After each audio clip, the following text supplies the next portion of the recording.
I think is it only Okay, well that sounds good.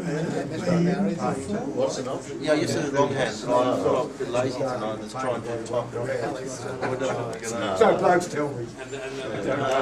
Radio, gentlemen, it looks like Rudy ain't going to turn up, so I will chair the meeting, but I'll chair it from here, so I can man the camera at the same time.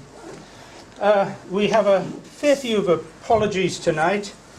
We have apologies from John Veltmeyer, Les Carlisle, John Minukas, Joe Detling, David Southgate, Bruce Tonner, I should say Robert Tonner, Bruce Short, Barry Towers, and Ian Sizeland, and Murray Brad. So we have quite a few Murray Brad. apologies. But thank you all for turning up.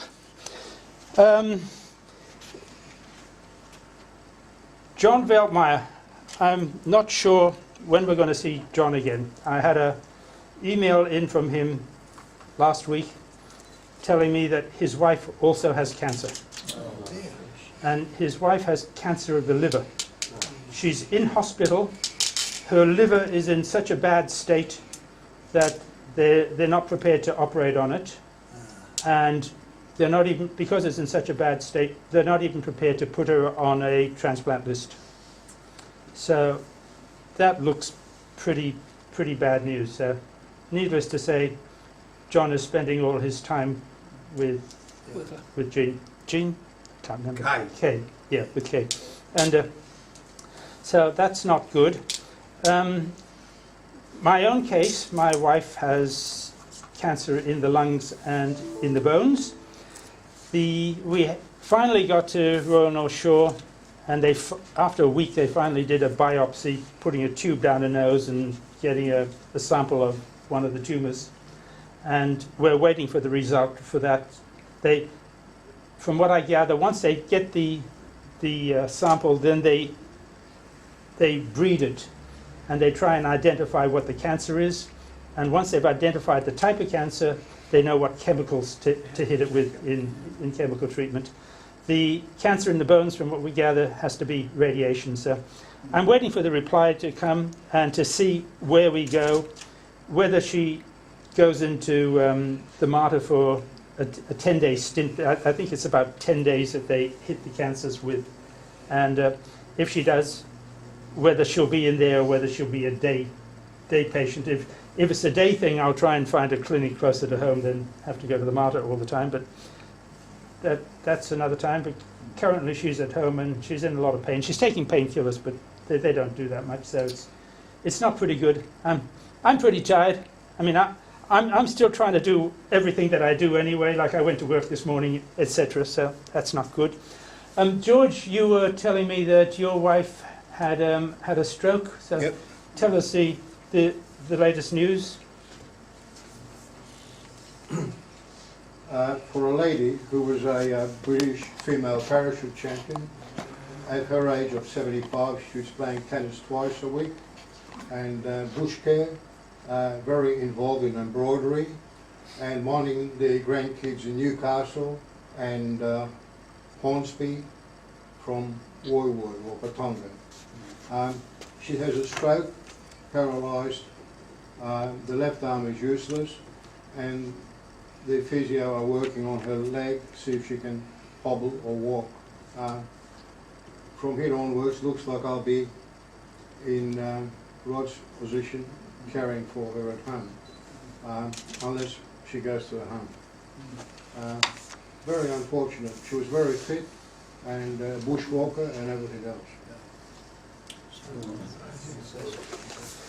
Right. Sorry to hear that. Under general business, it's the start of the new year. I think I've got money from all you guys. I don't think I can get any more money. We've got you on a contra for when the auction starts. You should have all received your yearly golden medal. You'd have got yours at Coffs Harbour, so we'd pass.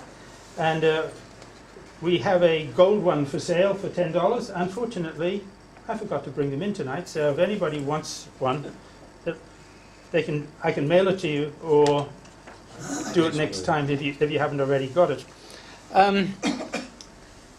Pete, oh, it's over there. The next meeting is here, and it's our AGM, and the topic is odd coins and other forms of money. So there's all sorts of odd coins around. There's odd shaped coins, there's odd metal coins, there's really odd odds and sods with coins, and you have your knot gels, and you know, today we have all these plastics and telephones and all that sort of monies. But so sort of bring it in, and we'll have a general whinge about people who don't use coins anymore. The other topic I want to show everyone, which most of you guys probably would never have seen, is the Tom Hanley Cup. I'll put it up there. The Tom Hanley Cup was a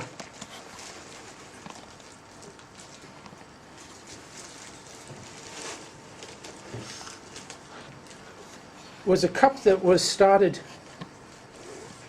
21 years ago.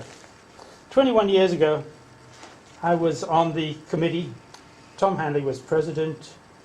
Fred was, I don't know if Fred had given up being the secretary, and I was the secretary then. But I suggested that we have a Tom Hanley Cup, and that it was a cup that was awarded to members each year at that stage for numismatic literature. And however, the cup was there. Tony would know. I got it from Toy and Trophy at Brookvale. Right. Toy and Trophy was well, as they say, the Toy and Trophies. There was a big store that sold these sort of cups and made medals and what next. But they were either moving premises or going into liquidation or whatever, because that cup, I think it's only silver plated, but it only cost us $125 with all the engraving and everything else on. So I thought that was a pretty good price in those days. So we got it. Tom, of course, was president at the time, and he was quite pleased to have a cup named after him. Tom Hanley, as you know, wrote a book on Australian coins and what next with Bill Myatt, and he was a great author, and there was great authority on a lot of things, so it was quite fitting. The very first recipient in 1998 was George Snellgrove. George had just produced a booklet on Vincent Reid. Vincent Reid was the owner of a bookstore in Brisbane who was a numismatist, but he carried all the books on numismatics and whatnot, so he was a great supplier of books for the numismatic market up there. And so Brisbane to this day have a Vincent Reid address once a year, where somebody gives a talk on whatever topic they liked. But we started the Tom Hanley Cup, and George Snellgrove was the first recipient, and it was given to him in 1998, but we said it was for 1997 because it was awarded to the sort of best numismatic literature the year before for members. The name, see if I can zoom in.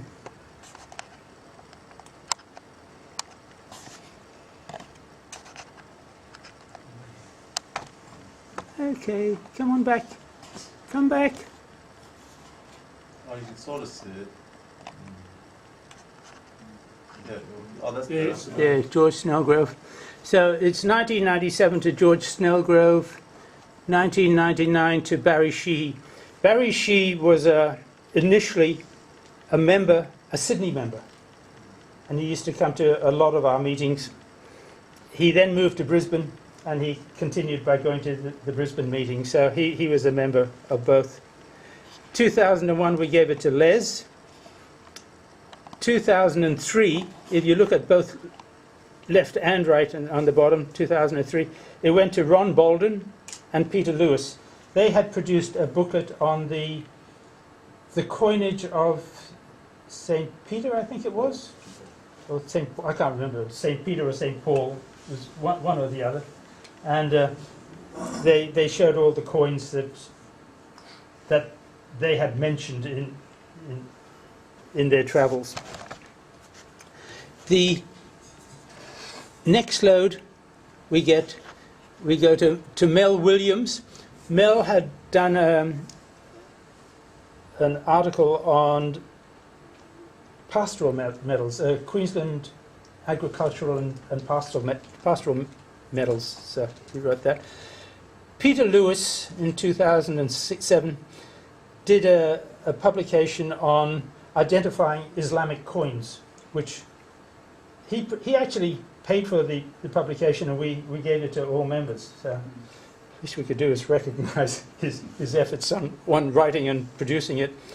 2009 it went to Les Carlisle when he finally got the second edition of his historic medals done. 2011 down the bottom we gave it to Peter Lane, because Peter used to do a lot of articles in the NAA journals, especially about adventure and resolution medals and in that sort of era. And being one of our members and producing that, he got it. 2013, bottom right, went to Bernie Begley. Bernie had done a publication that was given to everyone on the 50 years of Brisbane branch. It was quite an interesting history of ANS Queensland. 2 years ago, we gave it to John Cook. And John did the publication that, again, we gave to everyone on the ANS medals. He had this little yellow publication that was the abridged one that was given to everyone, where he's actually researched every ANS medal, looked through the journals, tried to identify how many were produced, and things that most of us would say is too much trouble, but John did. And he finally got it done and out. He meant to have it done by 2013 for the centenary, but like all great publications, things never run to schedule. So it came out in 2015 and he was given the cup in 2016. And this year, or I should say for last year, we gave it to Paul Holland, who came and gave us a talk here on the different dyes used in the Australian pennies and halfpennies from the Perth Mint, etc. And he gave that same talk to the NAA down in their conference in Melbourne, so that was recognition. Initially, the cup was going to be every year, but it became too hard, so it became every second year at the conference. And that's why most people will never have seen the cup, because at the conference it's given to the next winner who keeps it for 2 years. And if you go to the conference, you'd have seen the cup, but if you don't go to the conference, you don't see it. But I think it's a great cup, but then I'm biased because I made it. I had it made.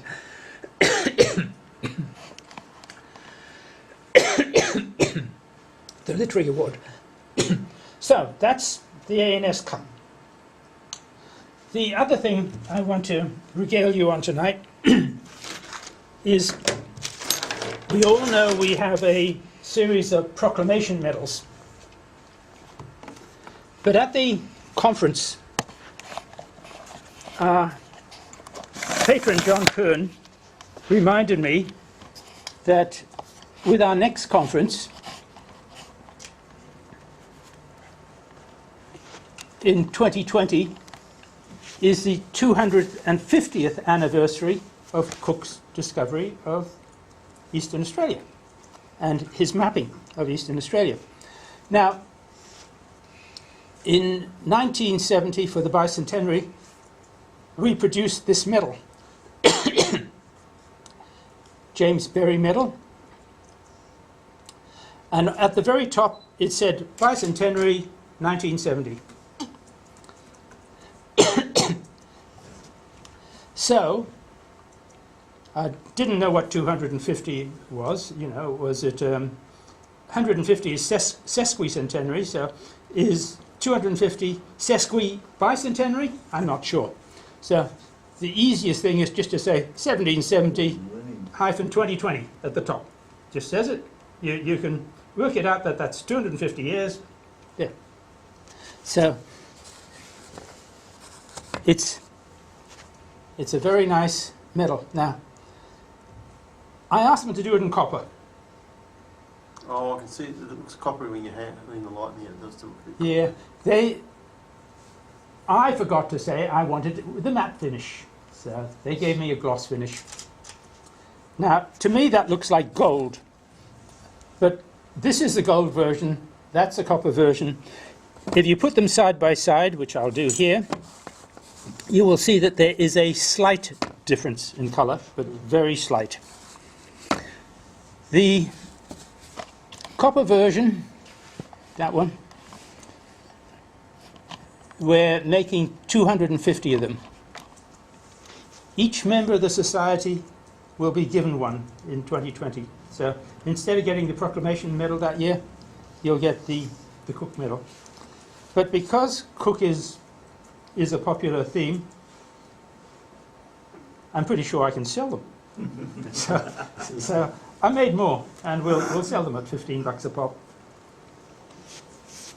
However, I don't let you guys off easy. I made a silver version with the A&S logo in gold. So members can buy that, and they at $15, so they have the pair. However, Not only that, yeah, do I have a special for you? a couple of steak knives. 2020 6 steak knives. is our next conference, and that all gold one is going to be the conference medal. So anyone who goes to the conference will be given that medal. Now I say you'll be given that medal, but actually it'll be put in your registration fee. So you're paying for it and you'll get the medal. And theoretically there was another gold one with silver, but because the gold and copper are so similar, they look the same, I'm going to get a true copper one with a matte finish made with the silver A&S logo at the bottom, and that will be given to the people at the conference who help out with the conference and who give a talk at the conference. So there's going to be 25 of them made. So there's going to be 4 varieties. There's actually 5 varieties if you say one is a copper and one is a gold plate. But you really can't tell the difference. So, we'll say there's 4 varieties, but the insiders will know that there's a slight variation in the sort of colouring. So Right, these is are there the anything same. on the reverse? Reverse is the same as the other one. All right. The Endeavour and the map it takes around Australia. So this is something to look forward to in 2 years' time. Did you check the spelling? Going through it? Did you check the spelling? Yeah, but I didn't tell them to give it a matte finish. I always make one mistake, you'd have thought by now I'd have learnt, but to be exactly precise, exactly what I want. So this is the reverse you're talking about. Luckily, the cheapest option is the now going to be copper medal with silver, because I only have to make 25 of those for the speakers at the conference. So it's the cheapest sort of error. And again, it's going to be fun when you think that the true copper medal is going to be the hardest one to get, because there's only 25 of them. Yes, Morris, you can attend the conference and give a talk. You aren't going to do something paid to order and get a silver medal? Sterling silver. A full silver? Yeah. No. No, I think it's even having the Chinese do it, I think it's going to cost too much. So it's probably easier just to have this silver-plated one. And yeah. These medals, by the way, I've discovered off them, and the medals that we have for the Proclamation series, they're all a zinc alloy, and they plate them. So this one was plated silver, and then this bit is plated gold on top. So there's two different platings on the one bit. So I don't know if they leave that blank and then plate it a different color later, or they plate the whole lot silver and manage then to plate the ANS logo in a gold color. And it's the same with all our medals that we have there. Like the copper medals are all plated copper, and then the Dutch gulden is plated silver in So what's that the area. base metal then? Zinc. Zinc. It's mainly a zinc alloy. And even zinc nowadays is getting a bit pricier. Anyway, that is the bits of items that I have to tell you tonight. Does anyone else have any other general business that they'd like to tell us about? No? Okay. We can go on to the topic tonight, which is modern issues since 2000. So, who has brought some stuff in to show us? Frank and Grant? Oh, and Paul and Claire and Matthew? Combining this with recent acquisitions? Yeah, recent acquisitions included. Oh, Okay, we'll start at the back. Start with you, Grant.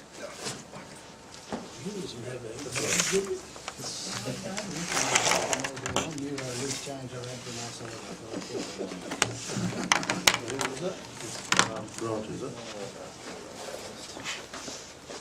Okay.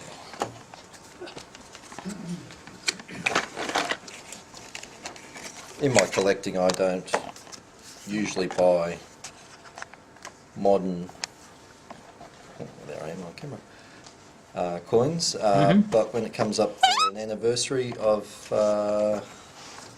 something, I do buy them. Yeah. They get you to part with your money. Oh yeah, it's about any time.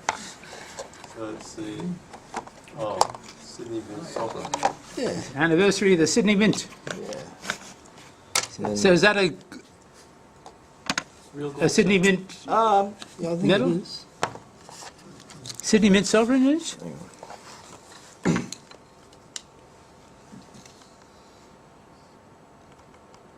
That's all. That's on, Half sovereign. 150, is that right? Yeah. well, it matches the denomination. No, it's gold plated. Gold plated. Yep.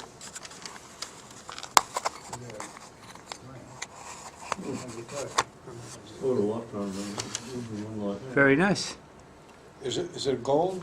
Gold plated. Gold plated. Plated gold. So it's a silver one, plated gold?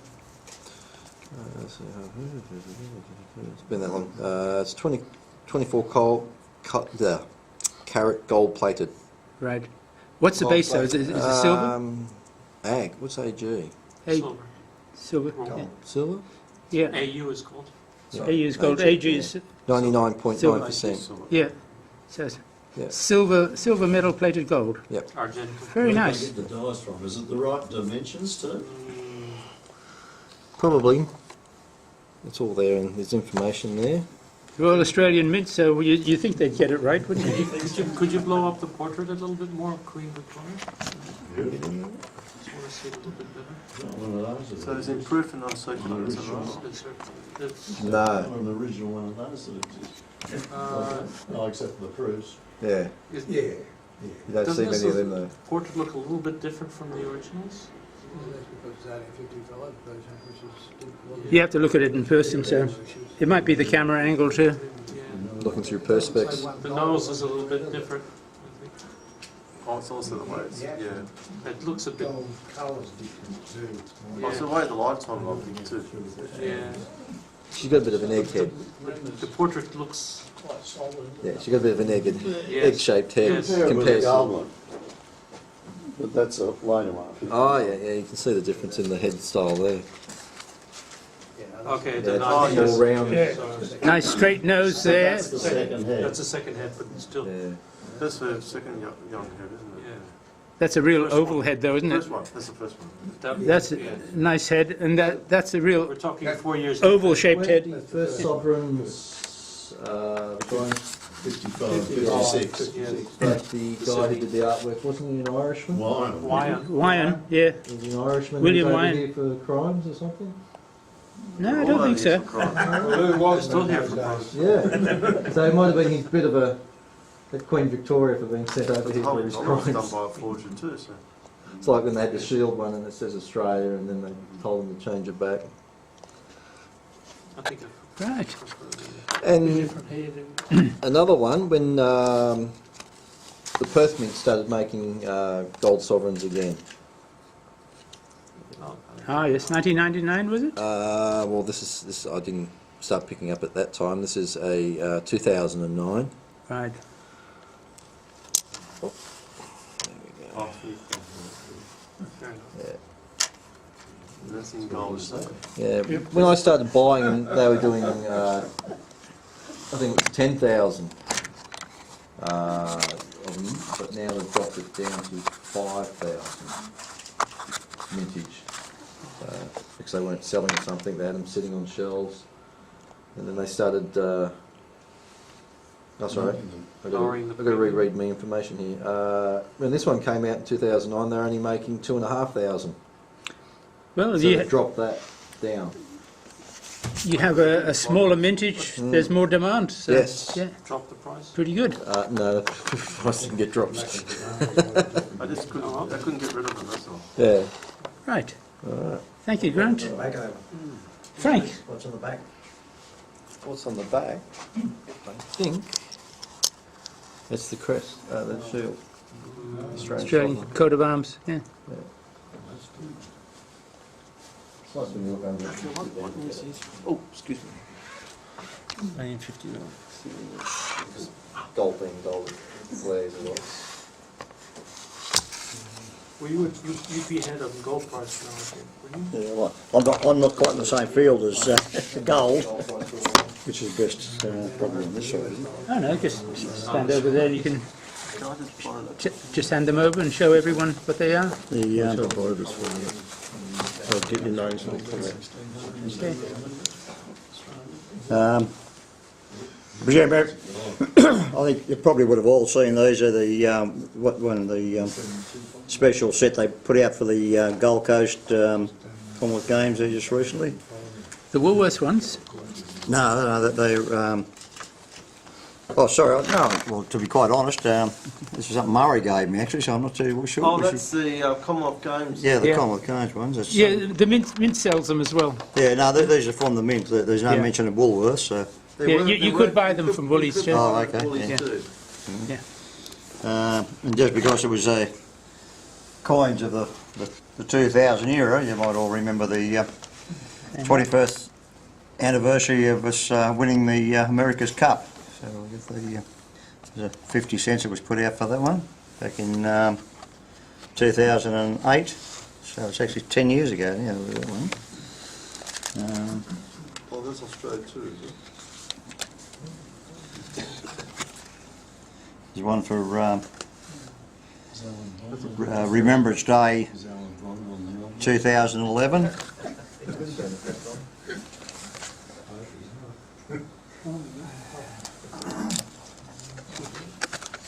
Oh, let's remember.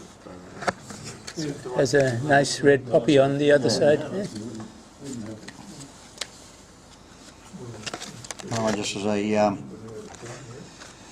I suppose you call it a commemorative type one, as the celebrating our reliance on wheat and what have you over the years. And that was back in 2012.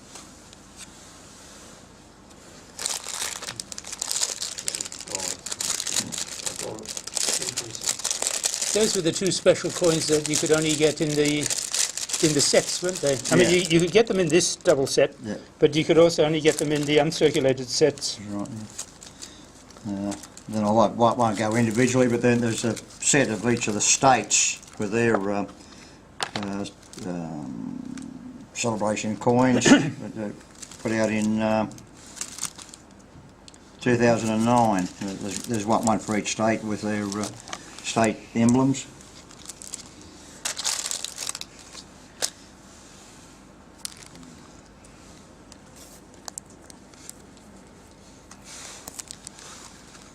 And we had couldn't find out much information at all on this one. It's titled Rascals and Ratbags, Yeah. Australian Convict Era, 1788 to 1868. And this one, particular one, is featuring a James Davis.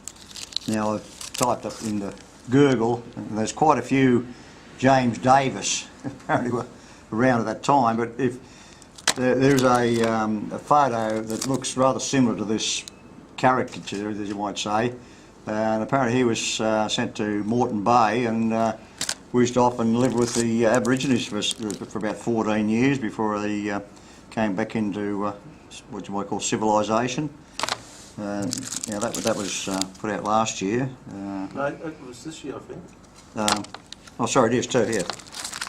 There's another one that a friend gave me, so I didn't. Yeah, Australia's convicts are a mixed bunch whose stories have helped to build Australia's history. James Durham Boy Davis escaped and lived with the indigenous Ginginbarra people for years before becoming a shopkeeper, well known for his exceptional boomerang skills. Stories like this still influence the later generations who created modern Australia. Now, when I looked it up, I couldn't find these individually, but apparently the Mint did put out a set of 4. So there's 3 other people that he sort of covered in that era. But I'm just trying to think, the front there depicts the, you might recall there was the series brought out, The Past, Present and Future, a few years ago. Yeah. I think they've sort of just reused that.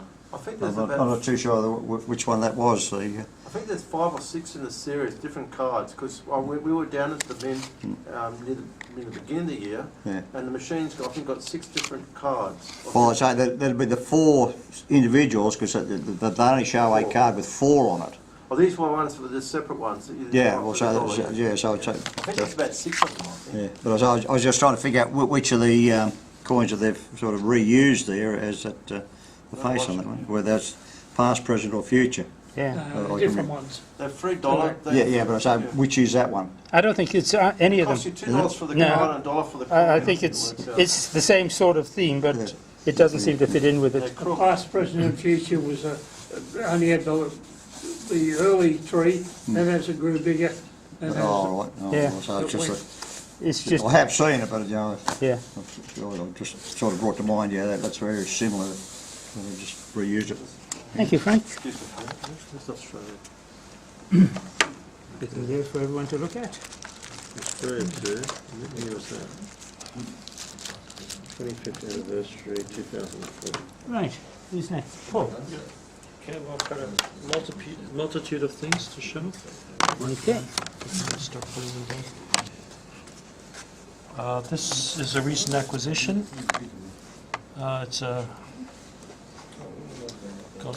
It's a 500 rubles from Russia, 1898. 56C. It's a ABC is attributed to the governor at the time. So this one is a Conchin signature, which is the commonest one, but they all are. They don't vary too much in price. Large size note, as you can see, and convertible into gold.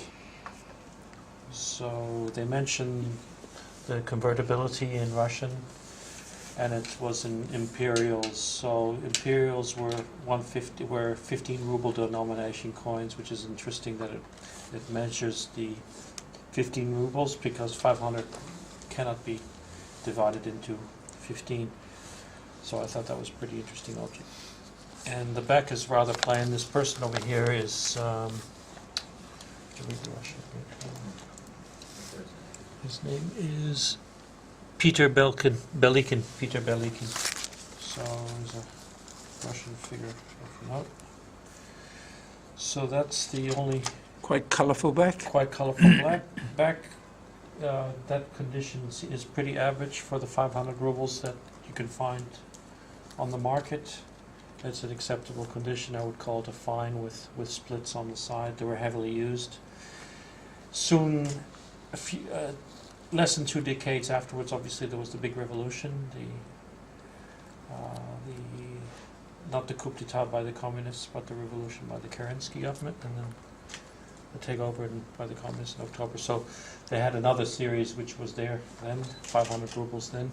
So this is 917? No, this is actually the one which was circulated from 1898 series, and then there were 3 different signatories. So actually this one was probably around the 1910, 1912 period, and then a new issue was in 1950, and they're far more common. This one in this condition is worth around about 150 Australian, and the 500 rubles, which was because it's the largest denomination of the series, not the scarcest denomination, by mind you. There's the 25 rubles is the scarcest denomination. Anyway, moving on. For the topic at hand, I was very grateful to Rod for notifying me about the issue of the Invictus Games coins. The pop-up. Right after Morris told us about the pop-up. Yes. then it was on the following day or so, wasn't it? The next week. Yeah. And so I actually made my way down there. I was there to do some viewing at Nobles, so I was there anyway. And I looked for it, and it was down. There was a small number of people standing around the pop-up site, Royal Australian Mint. And just by chance, I had 15 $2 coins with me. Did you actually have to give them coins? Or No, you could give them paper money, well, polymer money rather. And so I swapped my 15 coins for their maximum, so they would only give 3 bags per person maximum, so 1 or 3 bags. And these are the bags. Mm-hmm. So there's a little split in them, so you can open them easily. Yeah, and they came in this, so I'm thinking, well, I'll keep them like this. This is one little memorial of my visit here, and then Invictus on the other thing. Now, unfortunately, the coins are, I've kept them like this. I think they were pretty much scratched when they Before they put in the bag, eh? before they put them in the bag. So it's not specially selected quality. It's quite a big mintage though, isn't it? What, Well, 2.6 or something? Is it? Yeah, they were very non-technical to me. I asked them, well, what happens because they were actually, I was the last one at 11:30 when I made it to the stand. I was the last one to get them, and they said, well, they ran out and they're going to get more afterwards. I heard the people behind me said, well, they didn't have any left for them, so you could please come back at 1 p.m. And I think the whole thing lasted till 3 p.m. or something like that. I can't remember the times. And then Brisbane was the next one. So just Sydney and Brisbane. So I got my full contingent on 3, and a friend of mine gave me one of these, and the friend sent it to me from Canberra, from the ACT. So apparently they also came in the ACT, and it was in an envelope that I got earlier late last week, on Friday last week. So he would have sent it. So they circulate.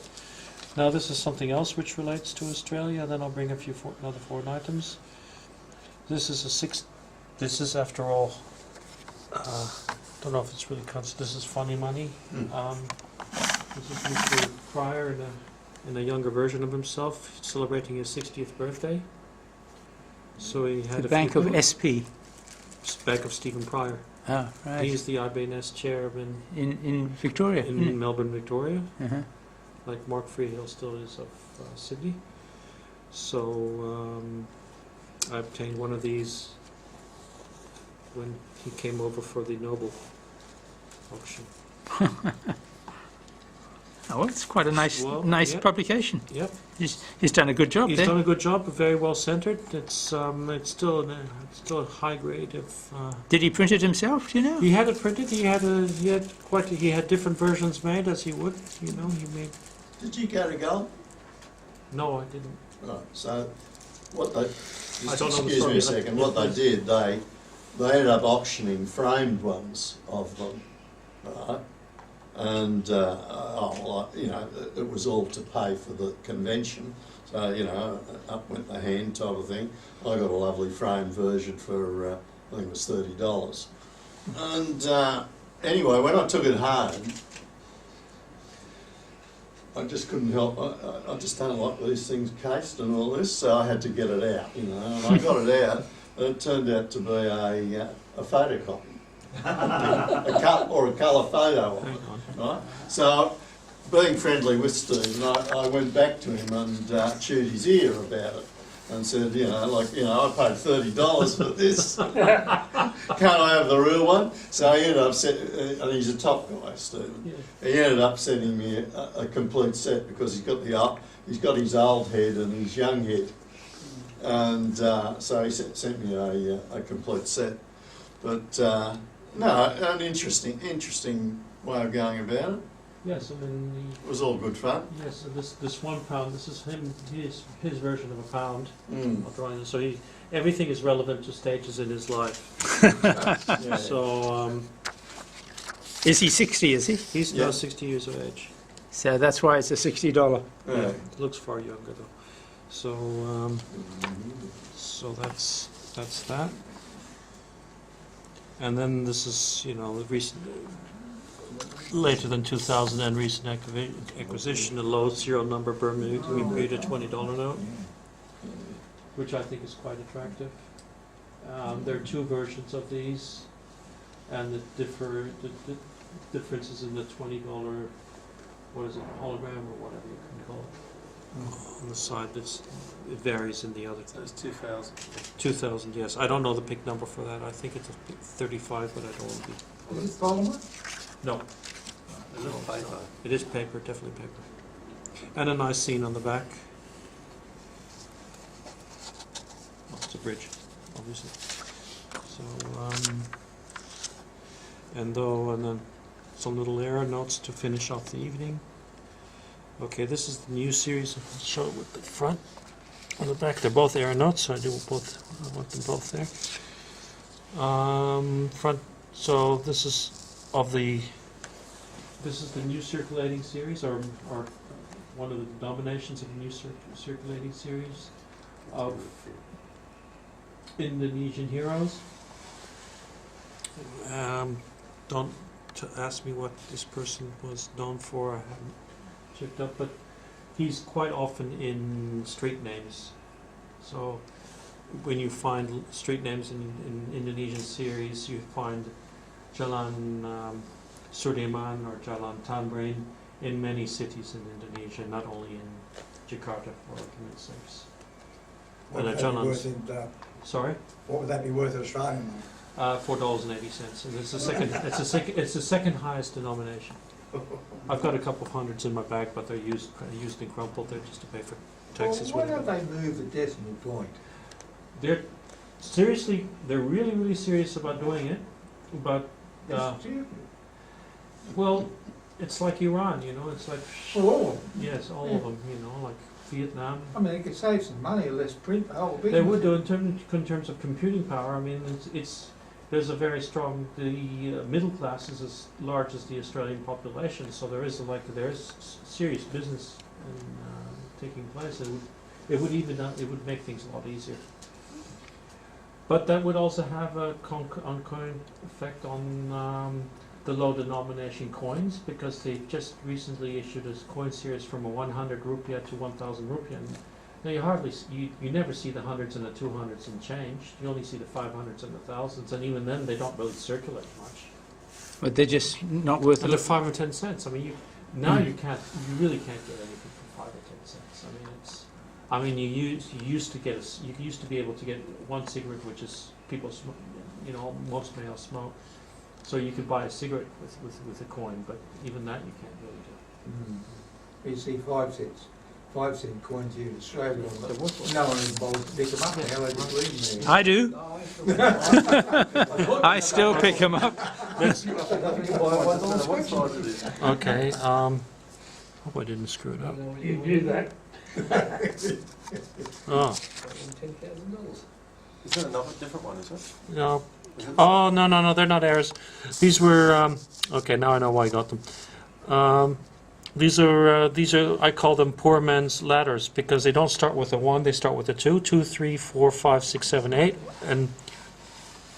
and that's backwards. 8, 7, 6, 5, 4, 3. So it's still a ladder, but it's not. It's not really a nice, attractive one like 1, 2, 3, 4, 5, 6. It starts in the middle. So it's just the numbers. Yeah. You got these ones for the numbers. I got them for the numbers. Sorry, I do also have errors, but it's not those. Okay. So That's it, Paul. that's it for today. Thank you. Thank you very much. Thank you. Who's next? David, you had a recent acquisition? Well, in the spirit of modern coins, I looked around on my bedside table for loose change and found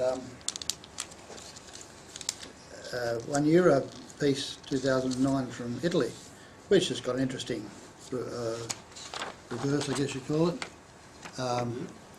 which is a Leonardo da Vinci drawing, very famous.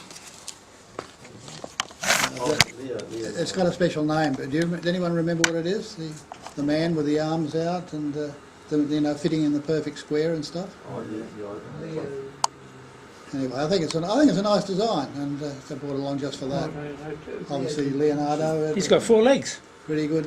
4 legs and 2009. and 8 arms, 2009, or 6 arms. so it's a bimetallic coin, as €1 and €2 coins are. Yeah. You won't get that back off, Rod. I'm sure Rod's probably got a good one. This is just a circulating one I got in change. Shrapnel you bring home with you. And I decided to keep it rather than chuck it in the Qantas bin.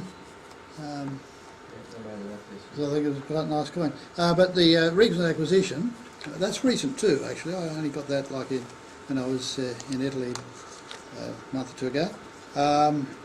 This one, an Islamic coin. Now, as a rule, I'm not an Islamic coin collector, but I like nice ones if I see them. I put it wrong, didn't I? And this is right in the middle of the medieval times. I'll just get it the right way up. It's always tricky to do. I see it. Yeah, sorry for that. The right way up. The reverse is pretty similar. It's a half dinar from a dynasty called the Hafsids, who happened to rule roughly the area around modern Tunis. Their capital, Tunis. And a particularly pleasing design, beautifully, if you like, Arabic script, beautifully engraved, and right down to very fine, sort of the top bit there in the corner, in the top section.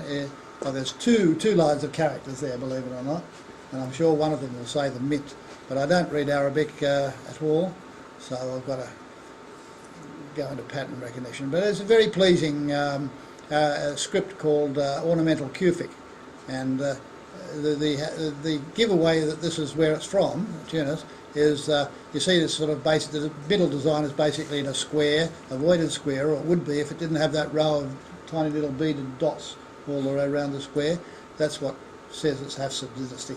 There's no other Islamic dynasty does that.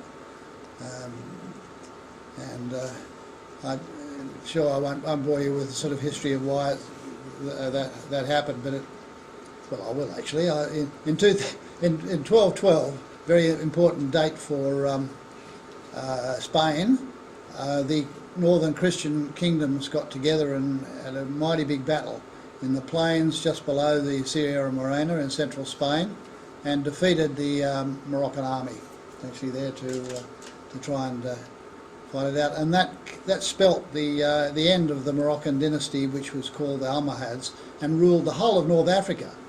And because their power waned, because they'd lost out to the Christian kingdoms of Spain, essentially North Africa spread into what we now know as the traditional areas like Morocco, Algeria, Tunis. And this was actually, this guy who minted this, half dinar, was the first actually governor for the Almohads, but set himself up when they sensed they were weak enough, and his son became the first sultan of the Hafsids in Tunis. But they kept on with the beautiful tradition of the design. You know, just flip over the other side and see. Yeah. Just turn it over. Yeah, that's beautifully made, and I'm very pleased to have it. I got it from a Spanish auction. That's all I know. Thank you, David. Got it. Yeah. Right. Pat, So there's my little offering. thank you. Anything with it? Peter can photograph it later. Yep, there we go. If you can leave your material around, I'm sure Pete will photograph whichever ones he can.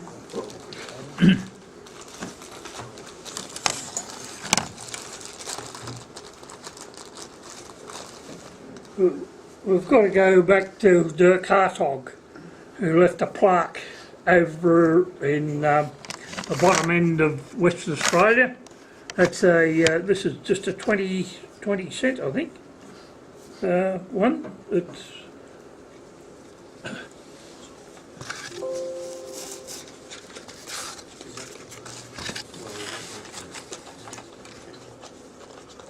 Hartog, 1616. That's the silver version of it, of his ship. Quite nice. Yeah. Dirk Hartog. Dirk Hartog, 1580 to 1621, was a 17th century Dutch seaman and explorer. After working as a private merchant in the Baltic and Mediterranean seas, he was employed by the Dutch East India Company, BOC, and was appointed master of a ship called the Hendrik, in a fleet that would voyage from the Netherlands to the Dutch East Indies. After setting sail in January 1616, the Hendrik became separated from the fleet in a storm and ended up at Cape of Good Hope, which would later become Cape Town, South Africa. After leaving the Cape, Hartog sailed across the Indian Ocean bound for Batavia, now known as Jakarta. However, he sailed further east than he meant to, and on the 25th of October 1616 he landed on an island off the coast of Shark Bay, Western Australia. That island is now known as Dirk Hartog Island. Hartog landing was the first recorded landing on Australia. When he arrived, he left a pewter plate inscribed with a record of his visit, nailed to a post in a rock drift on the northmost end of the Cape, now known as Cape Inscription Area. The plate is the oldest known record of Western Australian history and is now preserved in a museum in Amsterdam.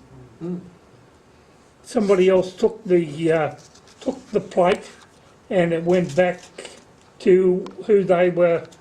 It went back to their museums, and then eventually it went to back to Netherlands, in the museum at Netherlands. But they did another copy of it, didn't they? That's the ship there, and it's only an effigy of the Queen on the back.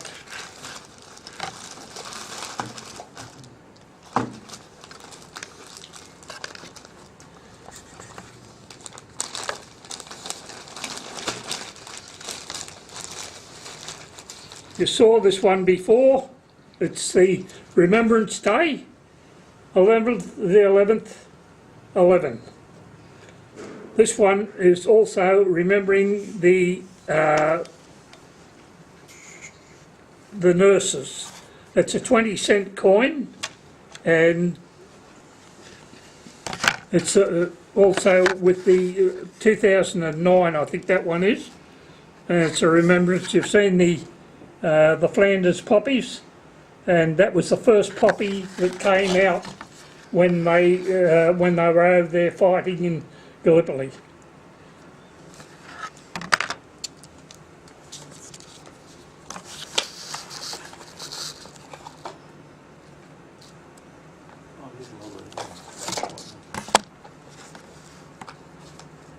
This is a Gallipoli medal. So the shoulder of the soldier and the field around Gallipoli. This certificate accompanies a coin honouring the Gallipoli campaign, 1915, from the famous battle in Australia's history series.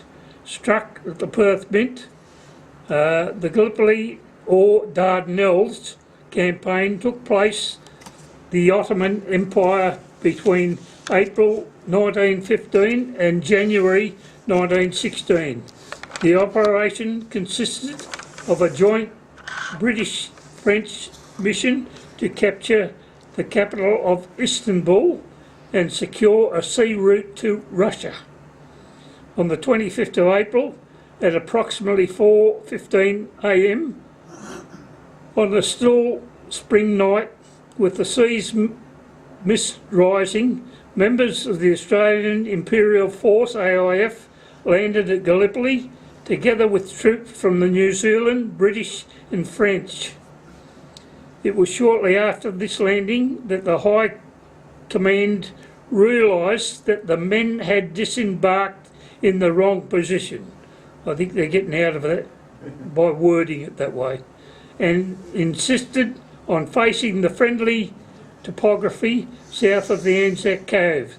They faced the perilous area of the north. Inhospitable terrain, miserable conditions and horrendous casualties were a characteristic of the campaign, which ended with the withdrawal of Allied troops. The Gallipoli campaign resonated profound among Australians. The campaign marked the first major battle undertaken by the Australian and New Zealand Army Corps, the Anzacs. It is considered a landmark in the development of Australian identity. Anzac Day is the 25th of April. That's the coin that just got the, as it looked in Gallipoli on the landing where they did.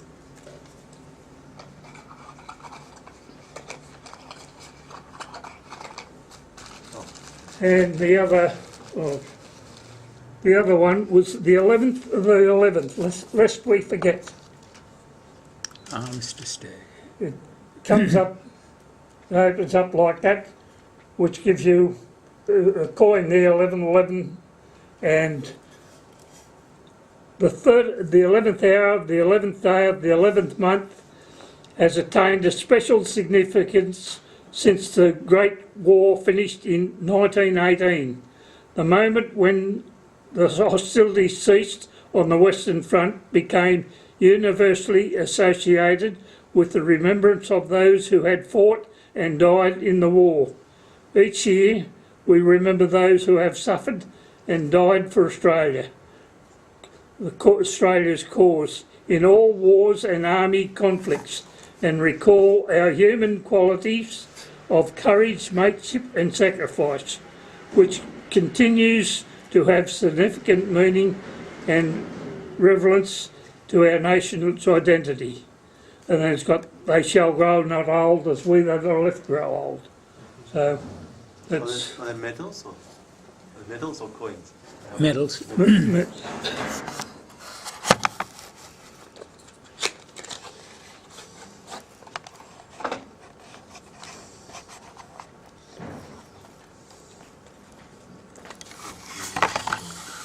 The next coin is a $1, is when the first fleet left for left Albany. Those on board the first AIF convoy left Australia excited to be facing Europe and the main theatre of war. Many were disappointed by their transfer to Egypt. They believed they had been sidelined and would miss out on the fighting. Training in the Mina camp did little to curb their frustrations, but on the 1st of April 1915 they received news that they were bound for the front. After months of waiting, the Anzacs were going to join British forces in an amphibious assault on the Gallipoli Peninsula. That's the Be careful what you wish for, eh? So, thank you, Pat. Morris, coming to you. This is a recent acquisition. Took me a little while to figure out what it was. You'll be much quicker than I am. I know it's a florin. Battered into a ring, eh?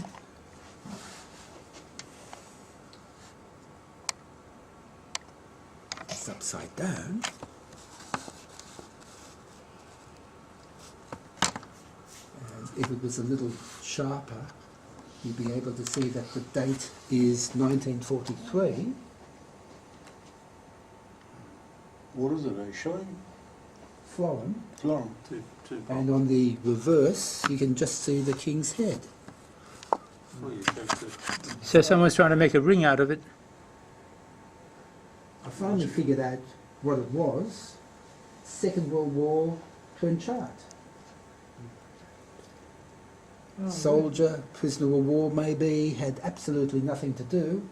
So just sat there building the tripe out of a 2 shilling piece.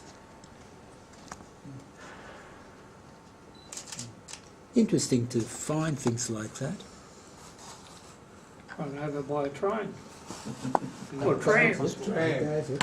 But We used to do That's trams. an expensive way of doing it. Getting rid of Now you've got a hammer and just tap the edges. I just thought at the time 2 shillings was worth something, Yeah. unlike 20 cents today. But I guess if you have absolutely nothing to do, you may as well do something. The result of boredom. Social media. George, you have anything? Ross? Here we go. Oh dear. Another plug for the Postal Order Society. This is my latest one. But I've put this postal order on the front cover, and you'd probably say, oh, big deal. Well, just try and find one. A $20 one of those, I'll give you at least $100 for it, if you can find one. Least. When did Maybe they stop more. issuing? Pardon? When did they stop issuing these types? Oh, 1977. And that's got memories too, because I was always collecting earlier material. That's what I was more excited about. And Mick Ronald came over and stayed with us one time, and he had a set of these. And he said, oh, you got to have these, Ross, you know, you should have these. And I said, oh, you got to be kidding, you know, have these things, you know. Anyway, he got me to buy them. I'm just so grateful he did, you know, because they're rare. And there's always good stories in here. But anyway, I'm going to give a talk on postal notes at the IBNS meeting on the 23rd of August. But back to, I love going and viewing at Nobles. They make you very comfortable and welcome and all that. But here's 2 ways of collecting gold coins. We put up the 1859, but that brought back memories to me. I sold my sovereigns in 1980, and I don't know whether you recall it was described as the sale of the century. My 1859 that I put in the auction then went, say, good VF, and I don't know, I might have paid $1,500 for it during the previous year. Well, it went for about $30,000. It was a wholly unusual auction, and what I ended up doing, I became a millionaire with my sovereigns just instantly, but then I spent it all on the half sovereigns. And I just had to have the 1859 half sovereign because I had a good one, and how we enjoy our coins is we've got them out and we're holding them. But you know, Carol managed to drop the 1859, put a nice dent on it. So I just had to have the 59 in the thing, and I was up against this shocking Englishman, a lovely guy, Douglas Liddell from Spink. And unbeknown to me, he had an open chequebook for a Swiss bank, but I knocked him off at 54,000. But it's never been repeated. I think I sold the coin later on when we sold that collection for about 15,000. This one caught my eye when I was doing the viewing because it's Tony reminds me of his coin that he had that was right up with it, but I haven't seen one as fine as this one. And Jaggard sold it for when I don't know, but for 13,500, and I picked it up for with the gas about $9,000. And I think it's a great coin because it rates probably 2 to 3 grades better than the one I sold back in 1980 for that big figure. Then you come up to, and remember the Sydney mints, they were alloyed with silver. When they first got going and sent them down to Melbourne, they were familiar with the English sovereigns that were alloyed with copper. And they looked at them and they said, hey, these are ridiculous, you know. They couldn't be of the same value, especially Melbourne and Sydney business. So they discounted them. They were about 18 bob down there instead of £1. Then they got them over to India, and India decided to do a bit more about them, and they ended up selling as a premium. They were about 22 bob. But They had the silver in them, yes. this shows you the difference where there's one alloyed with copper, but this is a 1925S, and I vowed and declared I'd never buy these slab coins. But on the viewing, I haven't seen such an array of sovereigns in such magnificent condition. They definitely weren't in bags. This is an example of a 1925S that grades, what do they say, mint state 64.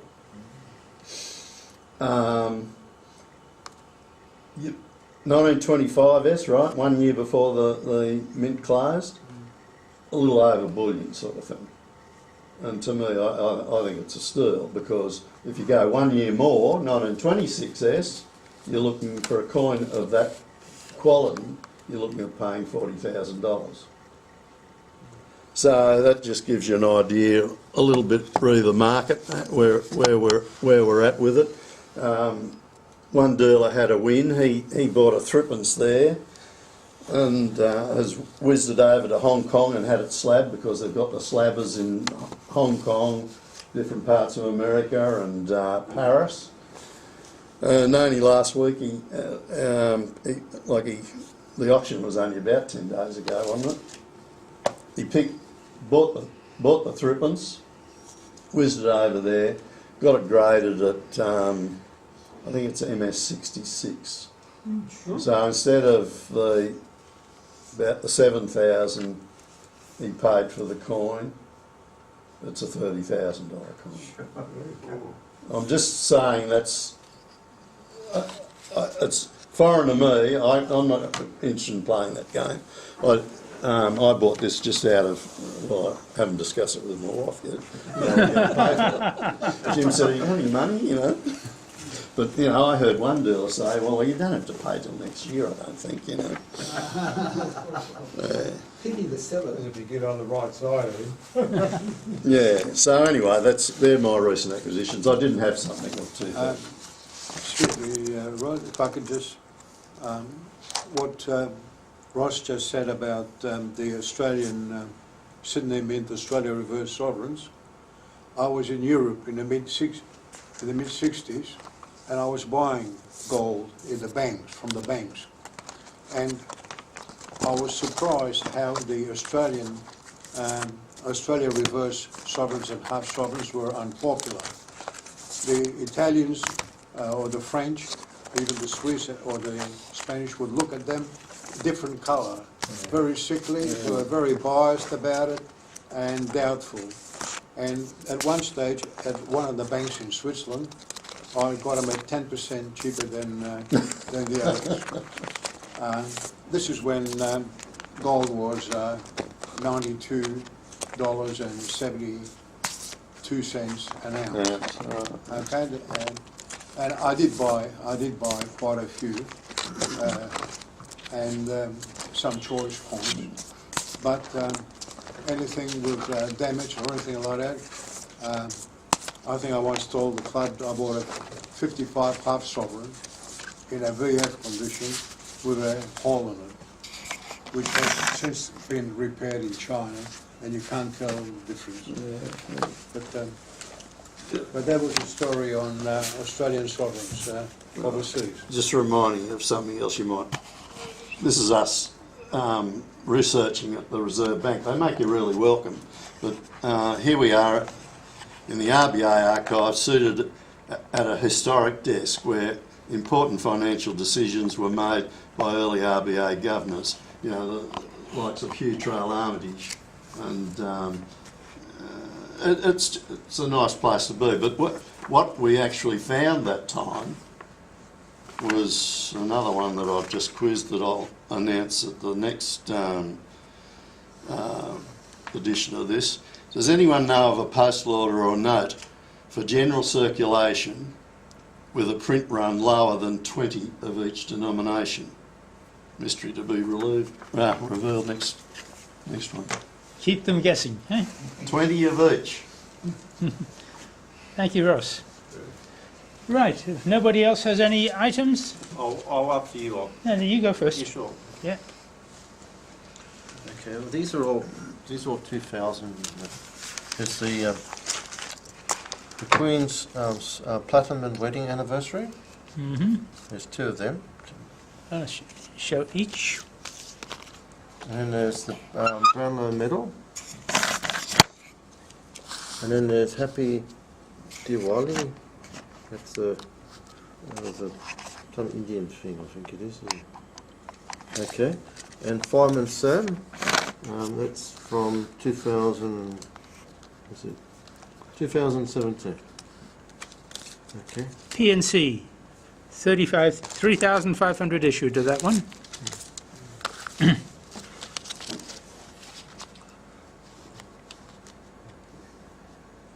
That was from the post office, wasn't Yeah. Somehow the coin gets turned around a bit. They do that, don't they? Yeah. The PNCs, the stamp market couldn't give us stuff about PNCs. It's only the coin collectors who collect it.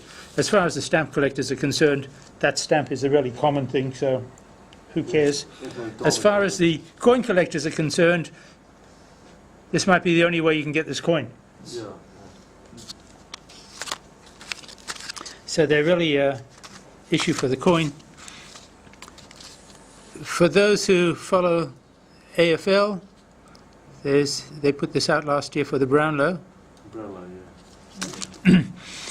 Because there's a big Indian population in Australia,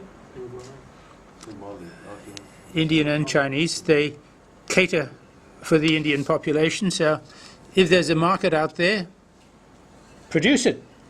Yeah, why not? That's Fireman Sam.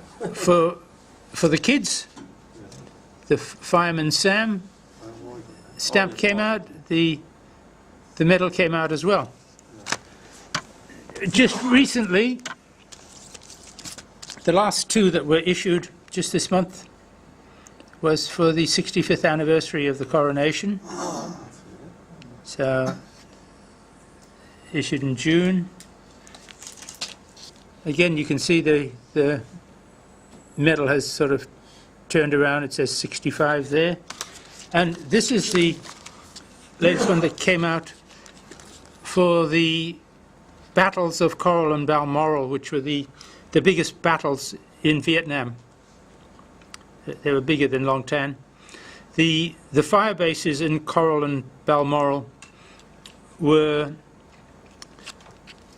Well, the Australian troops got lifted in, and they were in an area between Saigon and the North Vietnam, and it was the route that the North Vietnamese troops were taking, and the idea was to hit them over there, and they choppered them in, they set up, and that same night the North Vietnamese attacked them.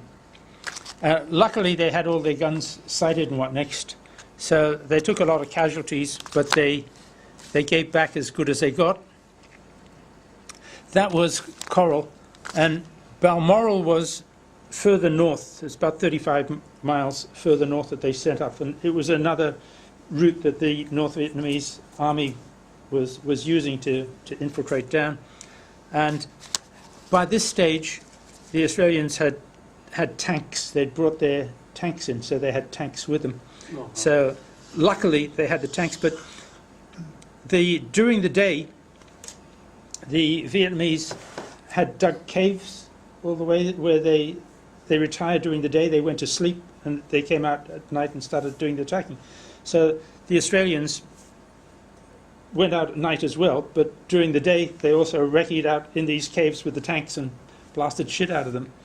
But it was one of the those two, the fire support bases of Coral and Balmoral, in May '68. There's a lot of information on the back on it. I've got a book at home on the history of it, but this was a major battle that the Australians were in, even more so than Long Tan. Okay. Quite a few casualties, but this is the 50th anniversary now, 50 years since these battles. So they brought the PNC out and got their 50-cent coin. So leave it there. Now for a bimetallic collector, the most significant date in modern era is 2002, with the introduction of the euro. And the euro coins have a common side, and each of the 12 issuing nations has their obverse side. So these were the coins for Italy. PNC, is it? Yeah, this is a PNC now. This is a PNC made by Benhams in the UK. You know, all these companies, like the Royal Australian Mint and the Perth Mint, isn't going to waste an opportunity to get money off collectors. So the moment the coins were there, they got the stamps, they got the coins, they put it together and made a PNC out of it. Pretty big PNC. But it was one way to get the coins, get the complete sets. The interesting thing with the euro coins is they started in 2002, but each of the countries produced their own coins, or places like Belgium would have got them from the Dutch Mint or whoever they contracted them out. But each of the countries has their own laws as well. So when you get a country like Luxembourg, they're all 2002. This is Prince Albert. I think it's Albert, the Crown Prince that was there. But you get somewhere like Netherlands. The Netherlands has a law that the year the coin is made has to be shown on the coin. So even if you're making the coin for 2002, if you make it in the year 2000, it has to have the date 2000. And if you look at these coins carefully, you'll see there's different dates ranging from 1999 to 2002. And so they'd been preparing for the cutover, and they had 4 different years on it, 1999 to 2002. But on each of the Dutch coins, they also have little mint marks on it. The mint master has a mark, his own little mark. And if you look carefully on one of these, one of the mint master, I think it's from 1999, had a little acorn. That was his mint master's mark, and it was on the coin, 1999. But come 2000, he was no longer mint master. He'd left, but they hadn't appointed anyone else to replace him. So the year 2000 had the little acorn and a little star next to it, which meant there was no mint master. following year, they put out another Mint Masters mark, and I think it was a leaf of some sort.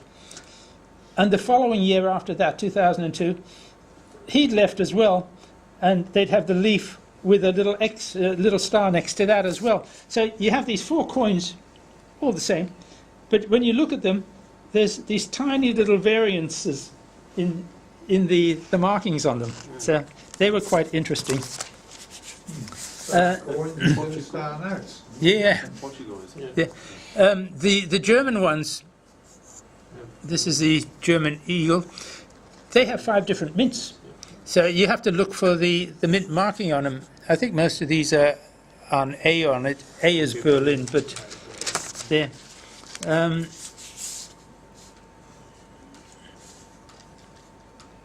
This is Austria.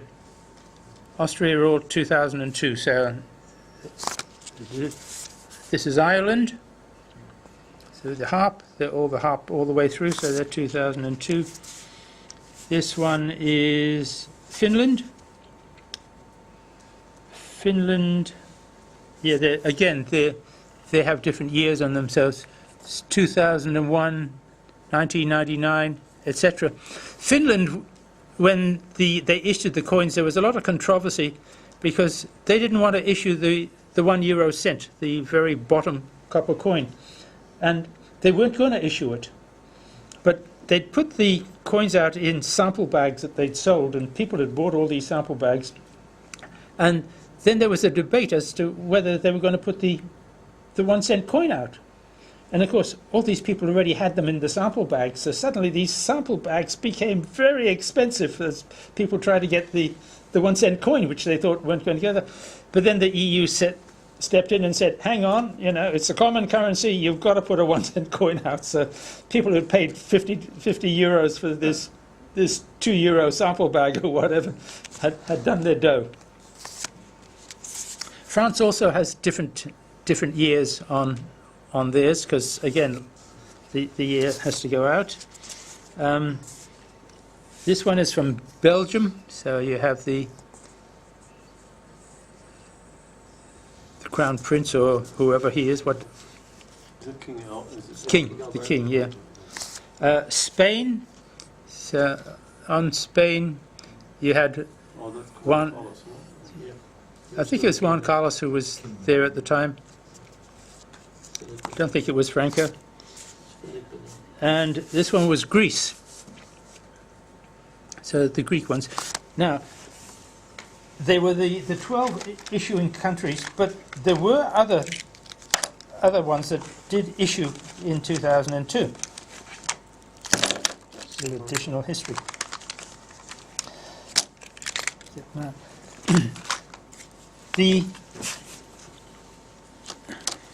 Find it.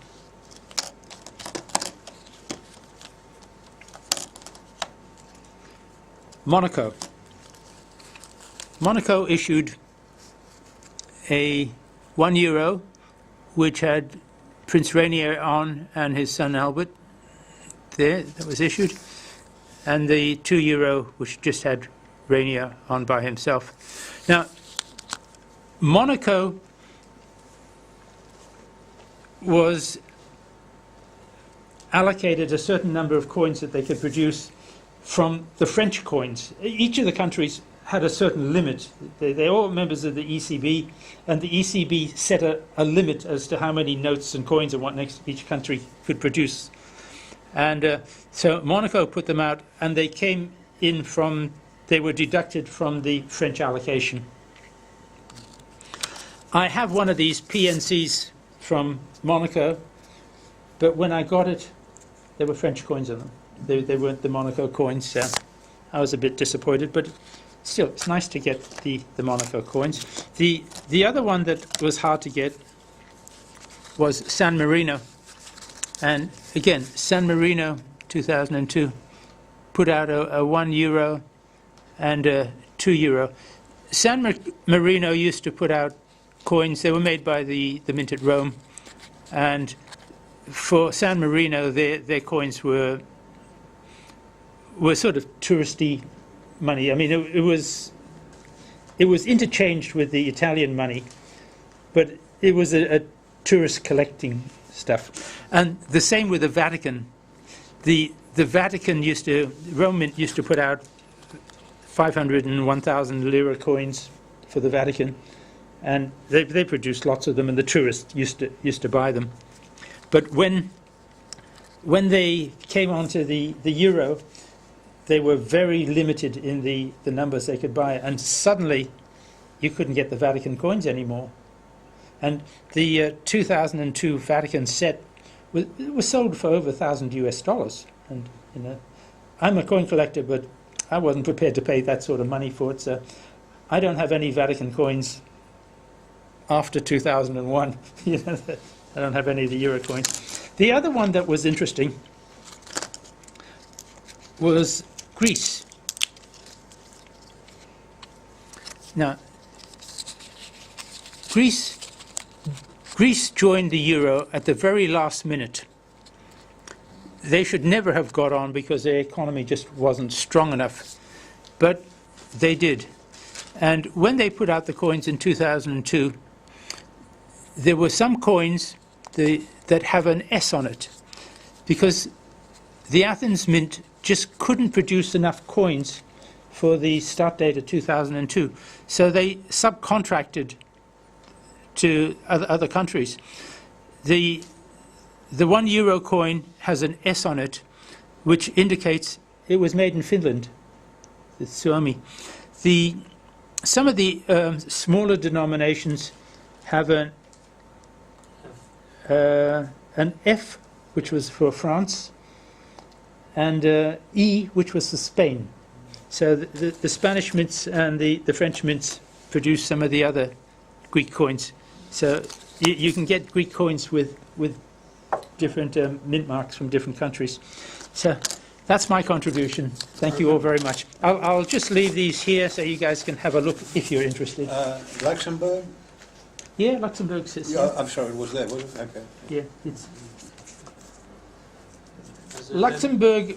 Again, is a harder one to get because the mintage is pretty small. Is that included in another country, or is that have they got their own? They've got their own. No, this is the Luxembourg. There's one-to-one with the Belgian. Oh, yes. Luxembourg, they have their stamps. They have their Archduke or whatever it is. I think they're Duchy, aren't they? They're Duchy. Yeah, I think it's a duchy. Yeah.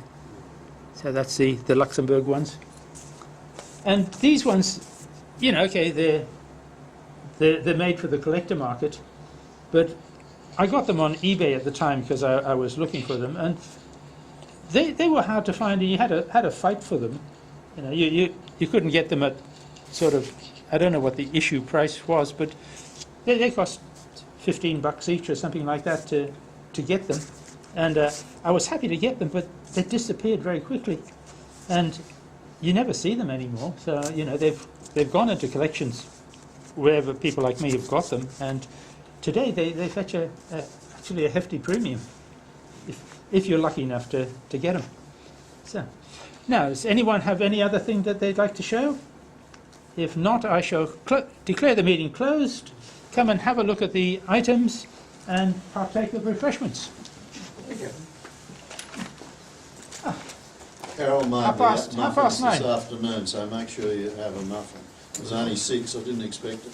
All those people there. So Well, we have other cakes too. I brought the strawberries. They're good strawberries. Thank you, Ross.